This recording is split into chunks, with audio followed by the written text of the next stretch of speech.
Doa pertama kita setelah kita membaca Allahumma sholli ala Muhammad wa ala ali Muhammad, setelah memuji Allah, membaca sholawat, maka doa tartibul ula minad doa, bahwa tertib doa yang pertama yang kita minta adalah Allahumma inna nas'aluka jannah, kita meminta supaya dimasukkan ke dalam surga.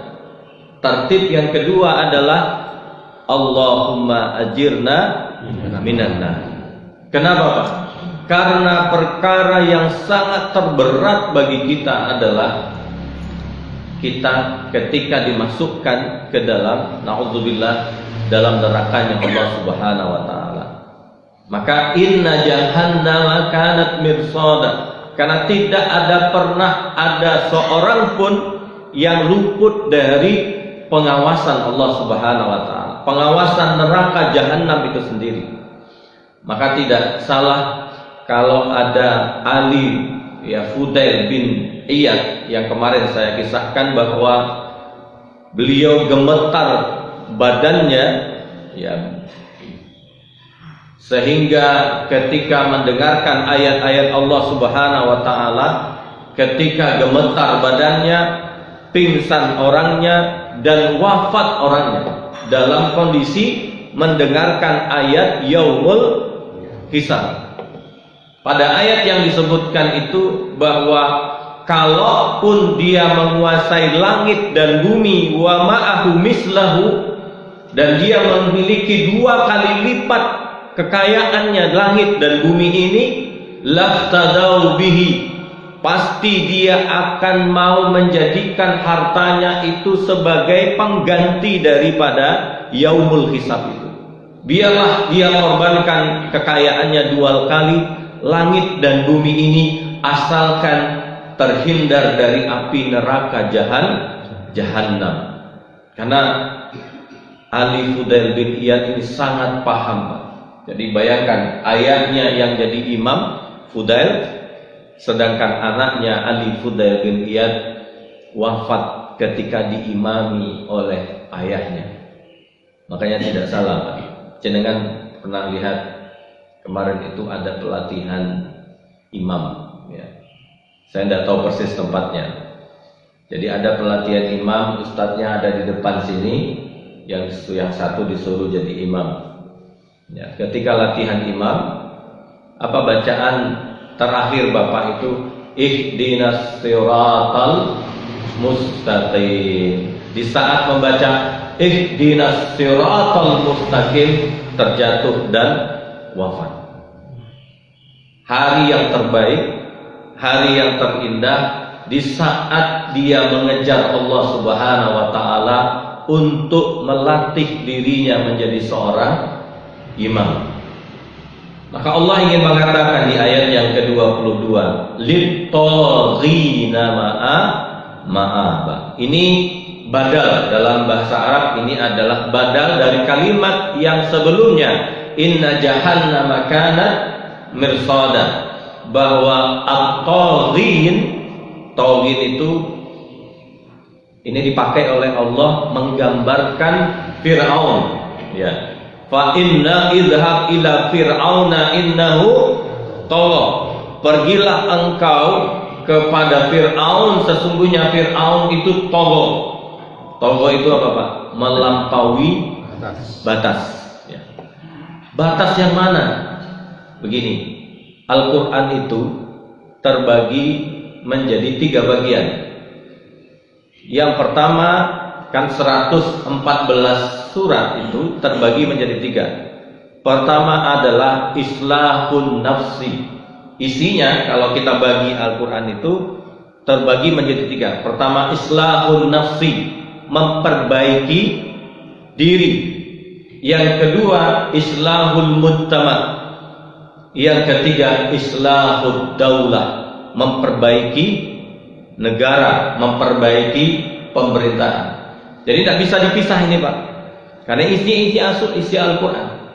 Jadi ada kitab sekitar setebal ini ya, saya baca baru 1 tentang kaifal Quran yubarrijul mu'min, bagaimana Al-Quran memprogram seorang mukmin. Salah satunya adalah islahun nafsi.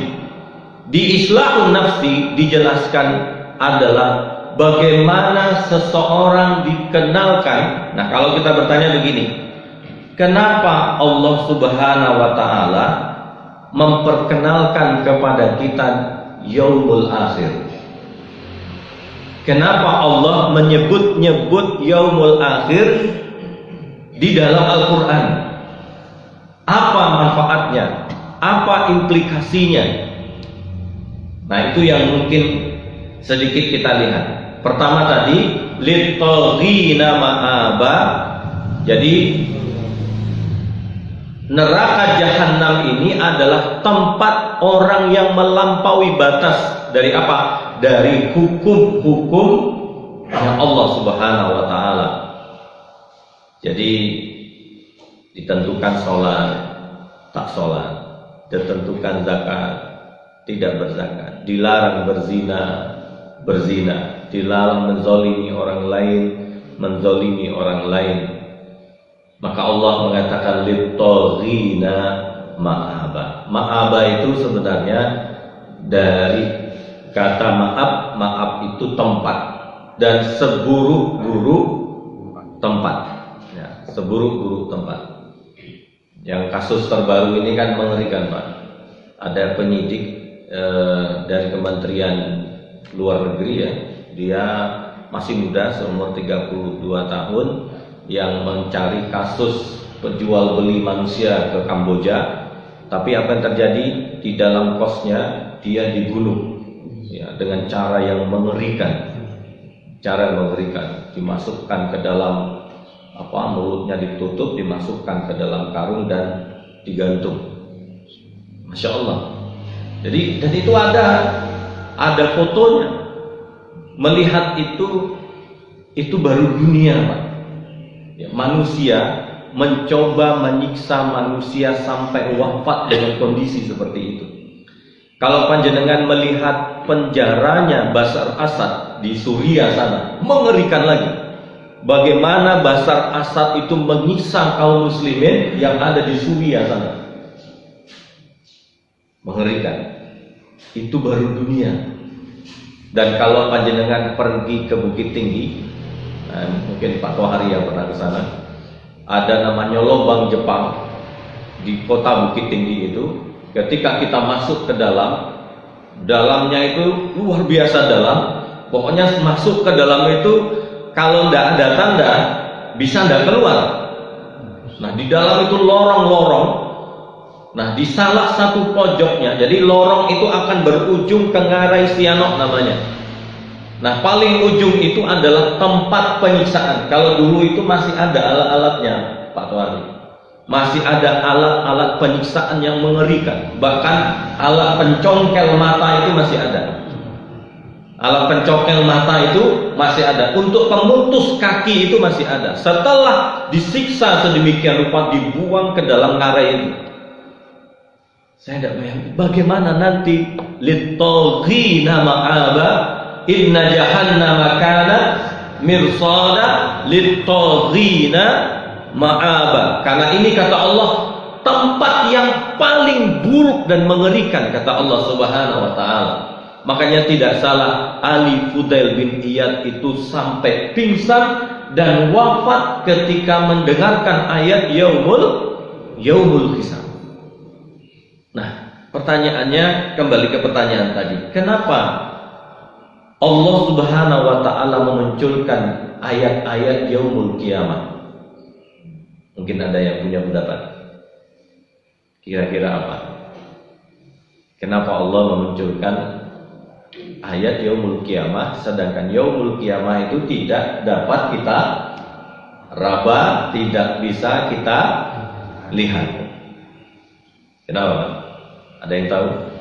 Ada yang pernah baca mungkin? Ada yang mungkin logika saja? Pakai logika saja. Begini, yang pertama, dunia ini, Pak, dunia ini kita berinteraksi dengan siapapun. Makanya tadi ya, islahun nafsi, islahul mujtama dan islahud daulah. Memperbaiki diri, memperbaiki masyarakat, dan memperbaiki negara. Untuk tataran islahun nafsi, terkadang dari atas menggencet ke bawah, antara tuan dengan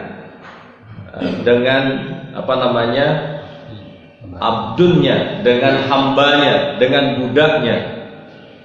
Maka tidak salah Pak, ketika Nabi akan wafat, Nabi melepaskan bajunya.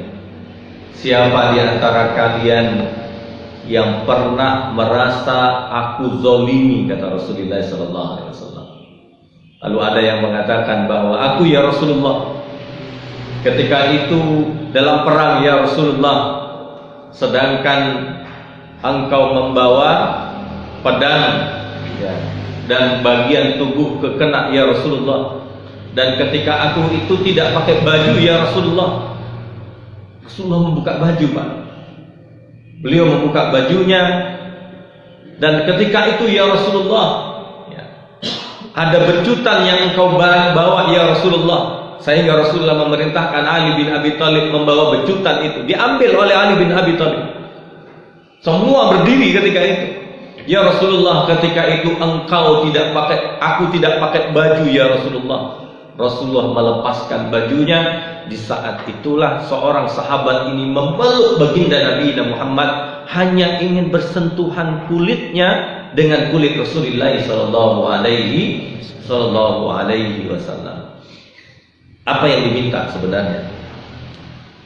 Yang diminta adalah keadilan di yaumil akhir kelak. Kalau kita tidak dapatkan di muka bumi ini, maka di mana kaum muslimin mendapatkan keadilan? Nanti di yaumil akhir kelak. Masih ada harapan. Allah memberikan harapan kepada orang-orang mukmin yang dizalimi, yang disakiti. Coba lihat hari ini. Saya tidak bisa bayangkan. Kemarin saya dapat WA dari seorang Palestinian, perempuan. Dia kirim, saya tidak tahu dia dapat nomor saya dari mana. Lalu dia meminta, apa katanya, kalimatnya menyedihkan. Hari ini begitu dinginnya Palestina, dingin Palestina itu. Tidak ada makanan sedikit pun yang masuk ke dalam perut kami dalam beberapa hari ini. Hanya surat Al-Baqarah dan surat Ali Imran yang menyejukkan tenggorokan kami ini.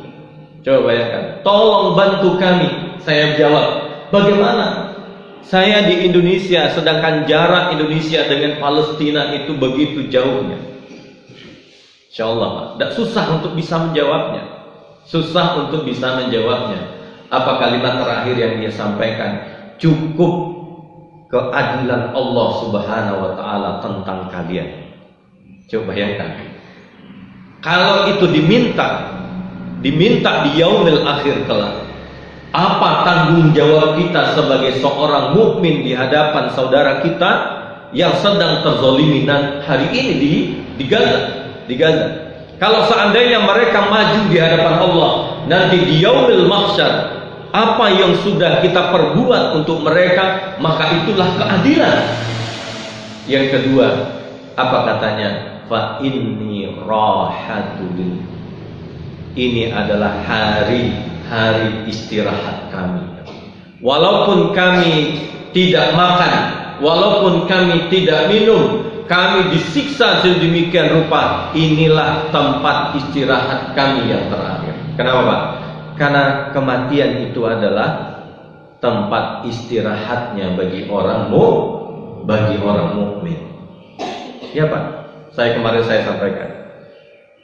Kapan kita akan mendapatkan pahala sholat sunnah qobliyah subuh kita tadi? Tidak akan kita dapatkan di dunia ini kecuali kita akan masuk ke pintu kematian. Kita tidak akan pernah menikmati pahalanya siam kita, puasa kita, kecuali ketika kita masuk pintu kematian.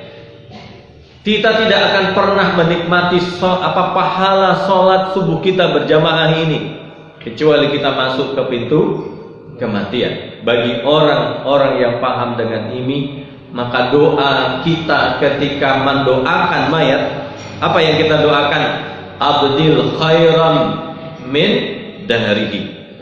Ganti dari rumah yang lebih, rumah itu lebih baik daripada rumah yang ada di dunia ini. Jadi pertanyaannya Pak, orang yang mendapatkan pemahaman ini, mungkinkah dia melakukan kezoliman di muka bumi ini? Tidak akan pernah. Ya, tidak akan pernah. Kenapa? Karena ada keadilan nanti di yaumil akhir kelak. Istri yang terzolimi, suami yang terzolimi, masyarakat yang terzolimi, orang yang teraniaya, seperti tadi anak muda yang masih belum menikah umur 30 tahun disiksa sedemikian rupa.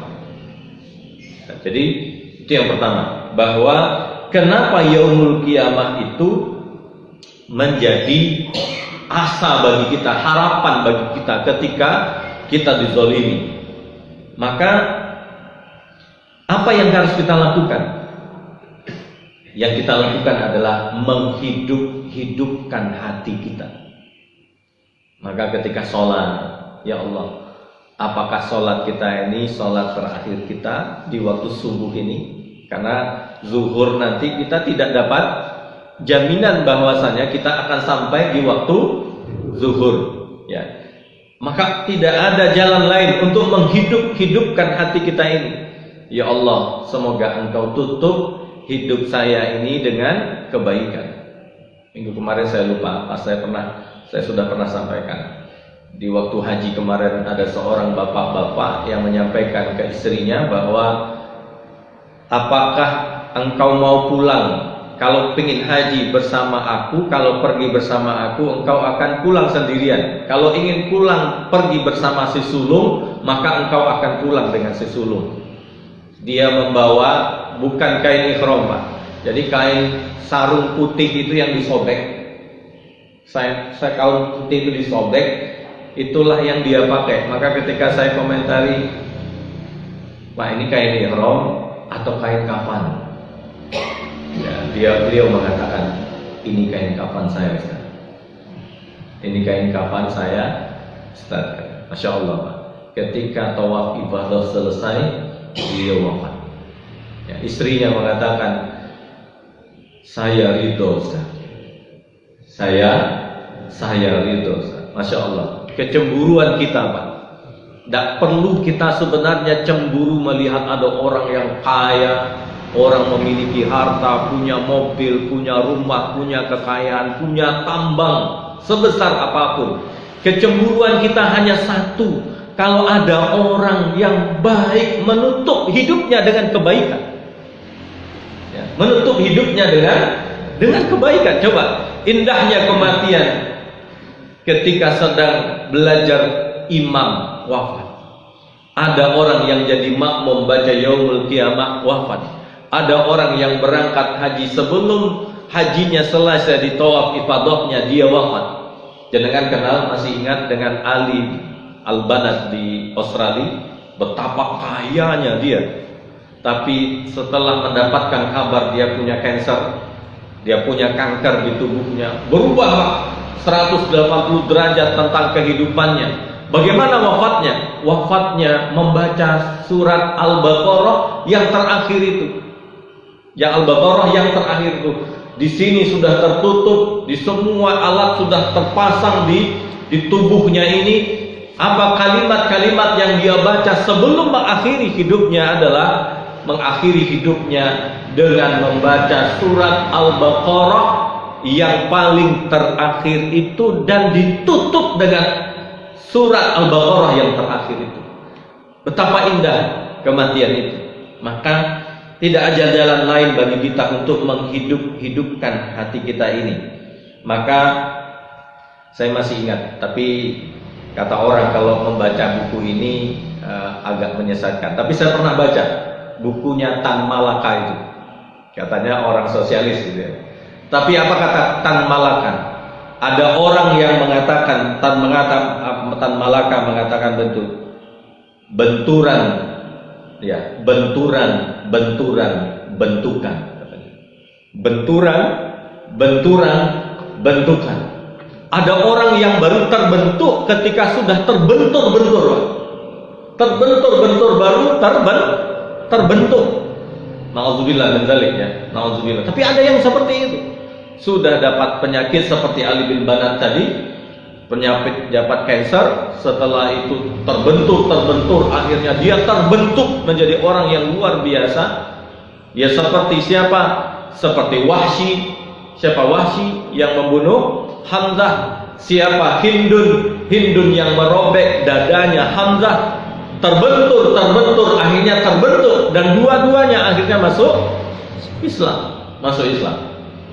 Maka kalau hati kita tidak hidupkan yang kita khawatirkan, kita terbentur, tak terbentuk. Mengerikan, Pak. Dibenturkan ke dinding, dibenturkan ke aspal, dibenturkan ke api, dibenturkan ke lautan, tidak terbentuk. Mengerikan. Itulah Fir'aun. Ditunjukkan semua mukjizat Allah Subhanahu wa taala di depan matanya, bahkan tongkat pun bisa menjadi ular. Apa kurangnya?